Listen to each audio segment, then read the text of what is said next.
നമസ്കാരം. ഇന്ന് നമ്മളൊരു ലഡു ഉണ്ടാക്കി. അതായത് ഈന്തപ്പഴം, അണ്ടിപ്പരിപ്പ്, ബദാം, മുന്തിരിങ്ങ, ഇത് ഇത്രയും കൂടെ ഒന്ന് റോസ്റ്റ് ചെയ്തിട്ട് നമ്മൾ മിക്സി നല്ല വൃത്തിയായിട്ടൊന്ന് പൊടിച്ചിട്ട് നമ്മൾ എന്ത് ചെയ്യും, ഇച്ചിരി നെയ്യൂടെ അതിനകത്തോട്ട് ഒഴിച്ചിട്ട് നമ്മൾ എല്ലാം കൂടി ഇട്ടൊന്ന് കുഴച്ചിട്ട് നമ്മൾ ഇതുപോലെ ഇങ്ങനെ കൈ വെച്ച് ഉരുട്ടിയാൽ മതി. നല്ല അടിപൊളിയാണ്. നിങ്ങളെല്ലാവരും ഇതൊന്നും ഉണ്ടാക്കി നോക്കുക. കുഞ്ഞുങ്ങൾക്കൊക്കെ കൊടുക്കാൻ നല്ലതാണ്.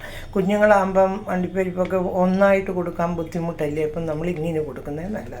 അപ്പം ഞാൻ ഇന്ന് ഉണ്ടാക്കിയത്, ഇവിടെ തണുപ്പിന് നല്ലതാണെന്ന് എല്ലാവരും പറയും.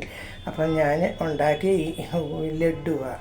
ഈന്തപ്പഴത്തിൻ്റെ അണ്ടിപ്പരിപ്പും ബദാമും ഒക്കെ കൂടെ മുന്തിരിങ്ങയോടെ ഫ്രൈ ചെയ്തിട്ട് പീസാക്കിയിട്ട് അത് ഇച്ചിരി നെയ്ക്കകത്ത് ഉരുട്ടിയത്. അപ്പം നല്ല അടിപൊളിയാണ്. നിങ്ങളെല്ലാവരും ഒന്നുണ്ടാക്കി നോക്കി കുഞ്ഞുങ്ങൾക്കൊക്കെ കൊടുക്കാൻ നിങ്ങളുടെ വീട്ടിൽ ഉണ്ടെങ്കിൽ ഇത് ഒന്നുണ്ടാക്കി നോക്കുക.